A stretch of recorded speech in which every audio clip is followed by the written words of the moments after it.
What's going on, everyone? Didn't think there would be so much to talk about after a Copa del Rey game against Talavera, round of 32, easy game in December. And yet, with Real Madrid, you could see all the issues we had in this little game. And if you've been watching the show, understand that we expect things to be very hard. But once again, the passing qualities of this team was very shocking. So let's get right into it.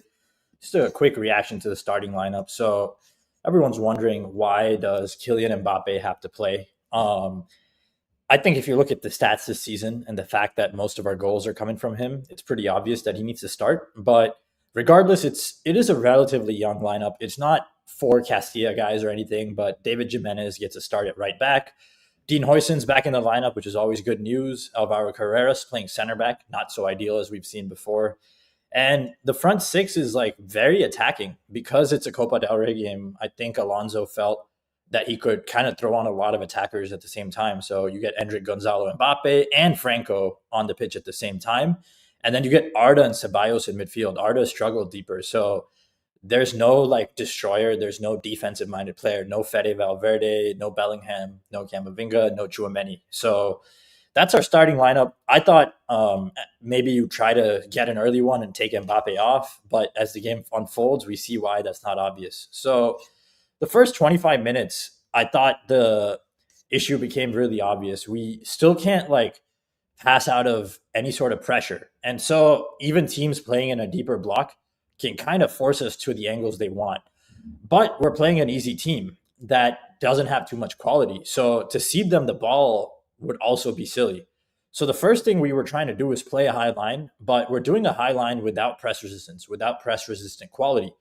So that turns into a lot of bad possessions where we give up the ball and are conceding in transition. So we're giving up a lot in transition the first 25 minutes. Talavera are just a very weak team. A decent team probably punishes us, but because they're weak, we kind of get away with it. And the first 25 minutes, I was disappointed, but the big shift around the 25-minute mark, I feel like Dean Huijsen really grew into the game. So once again, like we're not good necessarily to start the first half, but they have no technical quality. So we're kind of able to weather their few transition opportunities and turn that into a spell of dominance.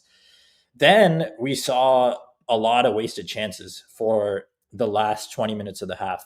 Wasted cross after cross. Gonzalo Garcia just can't seem to like do anything with the chances. Like he gets near the end of a lot, but he's not putting them away.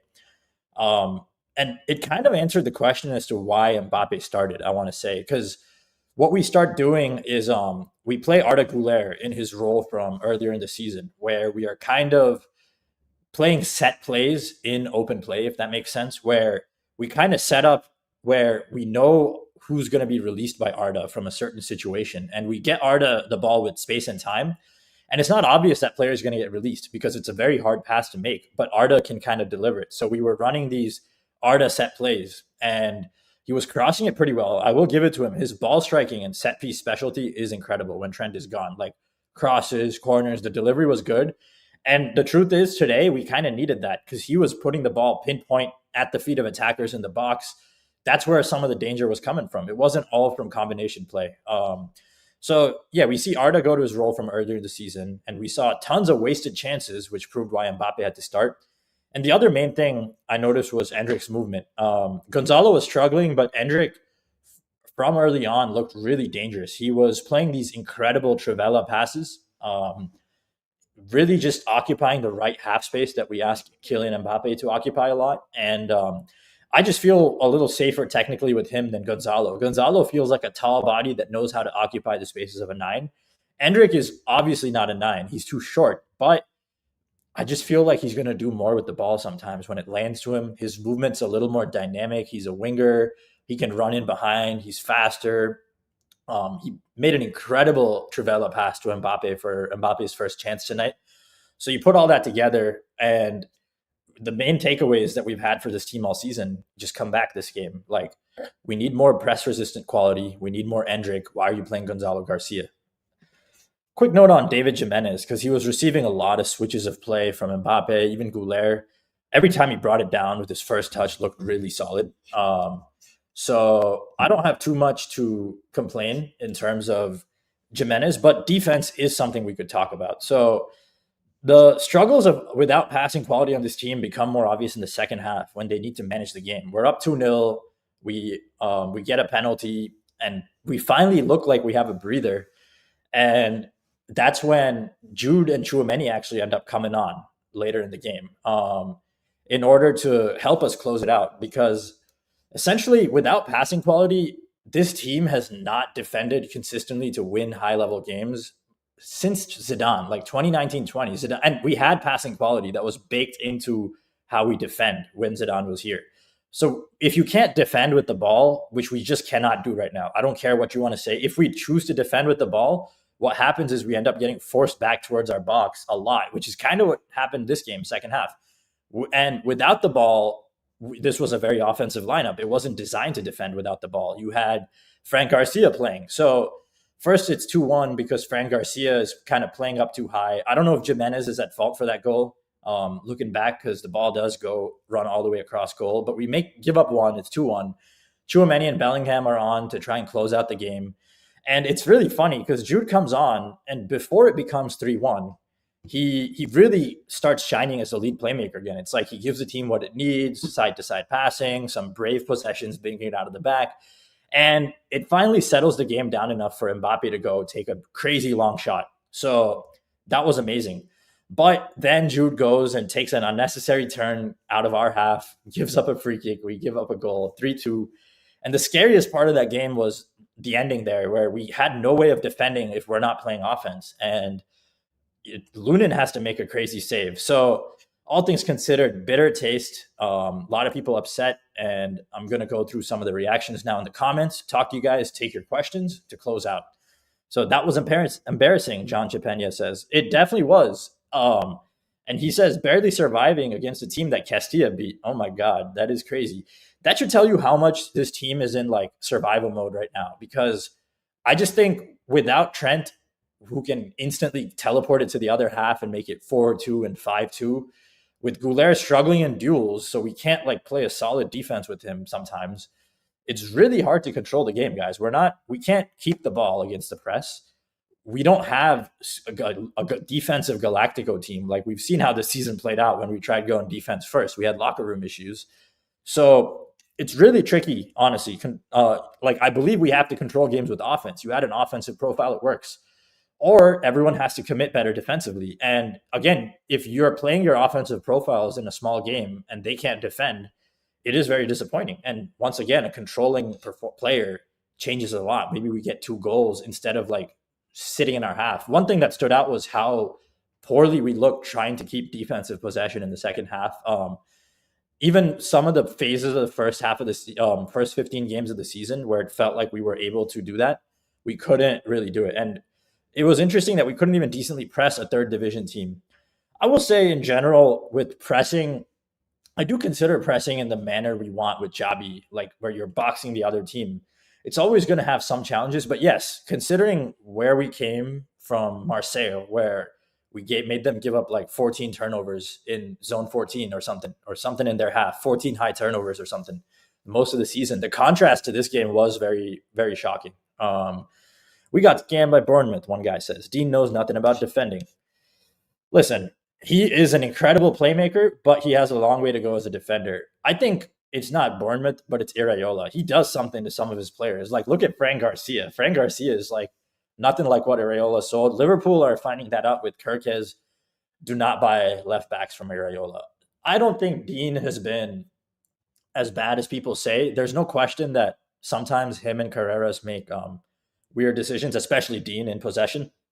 But just watching the game today, the lack of ball, like manipulation of the press, the angles, disguising of passes, ability to like shift the block in our whole team outside Dean is really apparent. And Dean is the best player in our back line, along with Carreras, and actually like speeding things up. And that's not going to work against Atletico Madrid and these best teams, but I don't know how to say it. We need Dean right now. So you need to bring Jude on for this team. I mean, the truth is you could argue that you don't need to bring Jude on, but it was 2-1 and Jude comes on. I believe like we gave up that goal even with Jude on. So what we're looking at is even with the two-way pieces coming on to try and close out the game, there is some gap in terms of overall defensive quality. And yeah, like Cake Eater says, of all games today, that's really not on Alonso. There's no coach in the world that can make players give a shit versus the third division team. Yeah, I think like in the past too, our coaches made them give enough of a shit to play offense. I just keep emphasizing these guys love playing offense. But when you lack that controlling profile and you can't execute that well, they're not going to suddenly become defense first players. Is just my belief. They've shown that this season that even if you win, they don't want to do that. I don't know how you work with that.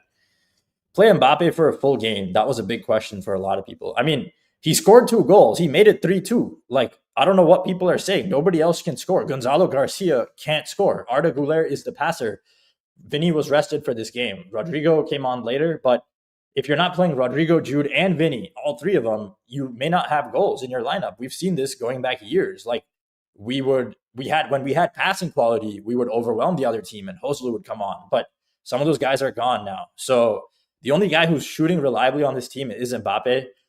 I will argue that like his quest for goals for the calendar year, that normally shouldn't matter. I think if you're playing a La Liga game and you need to rest someone for your Champions League game, I think if rest is going to make Mbappe play better, those are the games that you rest him for. But with nothing on the horizon now, and with the winter break coming up, you're less worried about fatigue. You're also not worried about the extent to which Mbappe is going to run his ass off because this is, yes, like that's the point. When you put out this type of lineup in this game, you don't expect Mbappe to have to do a lot of defending in the first place. So that's the main thing to understand. A lot of people are just complaining in the comments, going through more of it. People are hating Chabi. People are saying, listen, the big flaw, as I've said before, is we need more Endrick. I don't know why coming into this phase of the season, Gonzalo's played so much more than Endrick. Endrick is a more dynamic player. I generally think a Joselu type is good, but if that Joselu is so much more limited than Joselu, I would rather lean into the fact that we don't have a 9, but run Endrick. And Endrick's header over the weekend or whenever he last played, when he had that header that was saved, that I thought was a good example of how even though he's short, he finds a way to get a body or his body on the ball. And I think that's really important. You just need someone who's willing to be aggressive. Gonzalo does that too, but his touch is a lot worse. Like if one of them is going to accidentally bundle the ball in, it's more likely to be Endrick. So yeah, now those are most of my thoughts here. Gonzalo Garcia, I guess, is a good place to close. Gonzalo had his Club World Cup performance, so he built up some reputation, but that is falling away fast, says Jason in the comments. Correct. I think the Club World Cup has done some damage to what we think this team could be because it's happening in a time where the variables are just not locked in. Every team is kind of half-assed. Every team is just stitching together enough fitness and motivation to earn that prize money. That's really all that tournament was for. And at the back of some of their heads was the season coming up, in my opinion. And you look at Gonzalo, he might have been good in that environment, but even the Club World Cup, we had some close calls. It was very much Alonso like managing the games as they go and things kind of bouncing our way, honestly. Like, I just don't think the Club World Cup is something that should be used as a barometer for how we should play going forward. And I think with Gonzalo, he's been a bit of a victim of that. But I think where you criticize Alonso is like not going to him and Endrick. I totally do.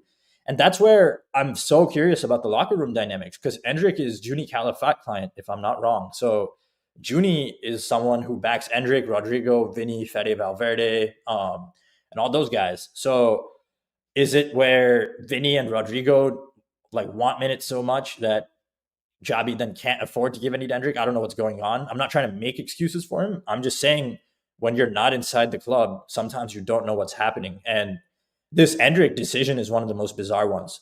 The main thing I'll say to close out here about Alonso and all these things is it's okay for a coach to make a mistake and work through it. Like Zidane, his first spell during the three-peat was making a lot of mistakes. The rest defense was not good. A lot of people criticize the rest defense now. When we had really good ball players and a better team, the rest defense was still pretty bad. It was a lot of Ramos and Varane heroics. Then the second spell, he got better.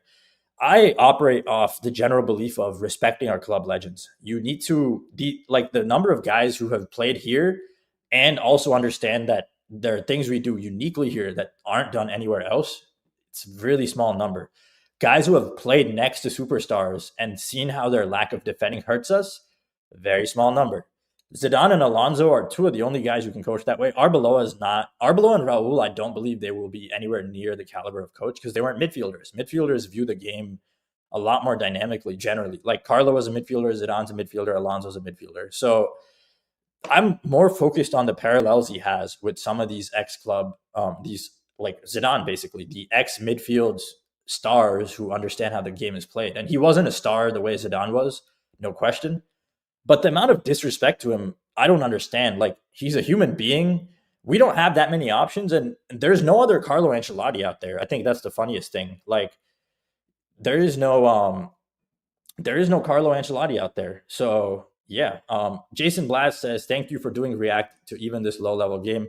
You are welcome. Consistency is what we are aiming for, and I understand that there aren't too many people providing a steady voice about Real Madrid right now, let alone anyone who's had any semblance of professional goals in the past. So I just want to make sure that no matter what happens, we have someone who's trying to view the game tactically on here, and yeah, just tactically, just find the last time we turned out of pressure and took advantage of like those crazy overloads we do on the far side. Remember those like 4-on-2s where like Jude, Rodrigo, Vinny, Cruz, half the team would go stand on one side? It worked because we would turn and play through pressure. So impossible angles that the other team, they thought they would close off. They would think, you're stupid for overcommitting. Let's go close it off. We would get through those and they would look stupid for trying to press us. We wouldn't always do it with a build-up structure. So what would happen is teams would experience partial success, maybe entire halves or phases where we're not able to build out.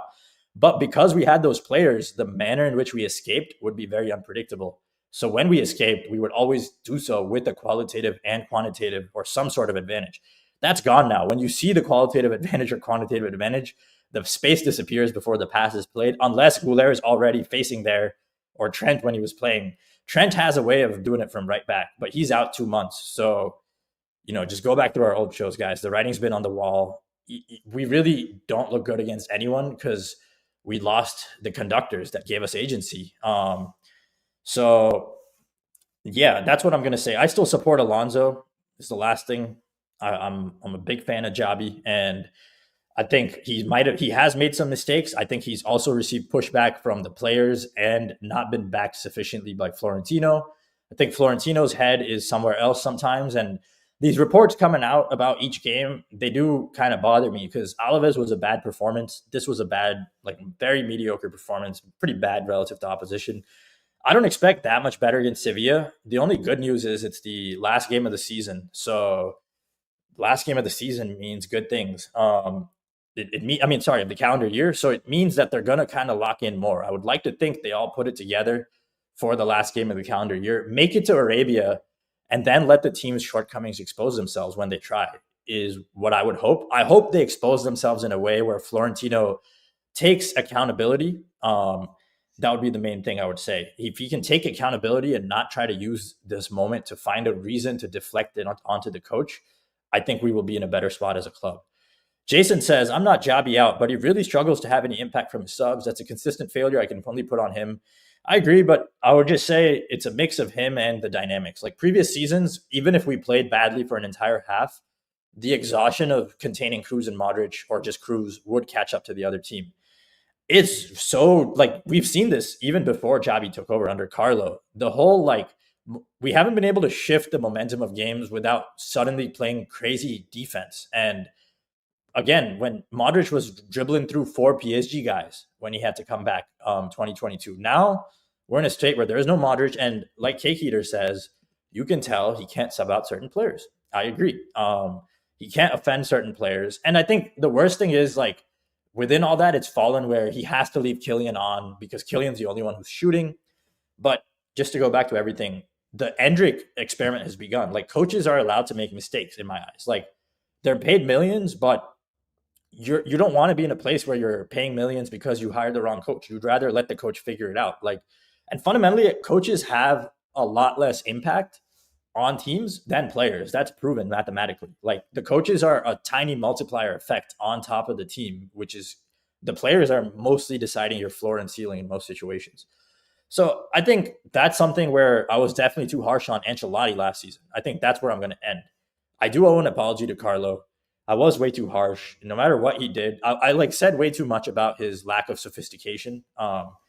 Carlo, I think, did his best with what he had, and there isn't much more you can do sometimes with a group of players. And that's the same I say for Guardiola. Like, he has won Champions League all those years, but I argue that his team actually wasn't the best in terms of personnel every year. It's like we got Jude when we want. We get like Vinny was better than Sterling. Like, they don't have the best players. Players kind of dictate everything. Um, and so that's how I would say. And lastly, isn't Endrick going on loan? I think the rumors suggest that he's staying. I think Endrick is important to watch out for because it's the one area where I think everyone can agree he needs to play more, including people, whether you're for or against Alonso, happy with his tactics or not, no matter where you are on the aisle. I just feel like Endrick needing to play more is something we all agree on. And how that Garcia, Endrick, and striker situation around Mbappe unfolds is what I'm watching because that kind of influences our attacking dynamics for the rest of the season. Cactus J says, sorry, man, but if he can't sub out certain players, he's not going to last. But even then, these players can't have a say like that and are playing bad at the same time. That's why I say it all starts with Florentino Perez. And that's why I don't like the reporting coming out of the club. We have to beat Sevilla, no question. Alonso needs to make it to Arabia. If he can survive long enough, Perez might be able to justify going to next season. But my understanding is Perez demands instant results if you let him sign even one or two players. So that's the last thing I'll say. If he there was a lot of pressure on Zidane because he got Ferland Mendy and like Hazard and all those pieces. Even when Hazard got hurt, there was a lot of pressure on him because he got to sign who he wanted. And I don't agree with this because the club is just blind to the gaps in the squad. Instead of they're fixating on what they gave the guy instead of focusing on maybe they leave gaps in the squad that screw all their coaches. And they weren't thinking that way. So that's the big worry I have because they put that pressure on Zidane, which means on some level they're at Alonso. They're like, hey, we gave you Carreras and Dean.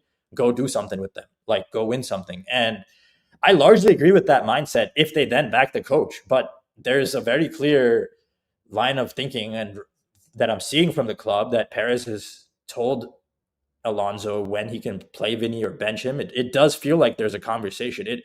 The feeling is that Vinny has to be informed in advance if he's not playing. Like, today was, in a sense, a change because Vinny didn't play at all for the first time in a long time. So it is what it is.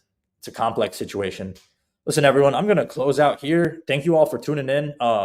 Once again, thank you for the super chat, Jason. We are going to try to react to every single game, no matter what. The last thing I'll say, one of you had put a super chat in before we rebranded. I'm going to go pull up your name when I can find it again. But because we never got to it when we had technical issues with LeConte and you did put your money, we will be getting you something complimentary. So if you're the Turkish guy who was giving us a super chat before we started rebranding, please leave a comment or email or whatever. We're going to make sure we hook you up with something when we can. Thank you all for tuning in. Make sure you stay safe. Make sure you read good news, good information, good media. Don't read anything. Consume quality stuff or don't consume at all is what I would say. Social media is not a safe place when you're discussing Real Madrid content. Go build your lives. We're going to win again someday and we'll be there when we do.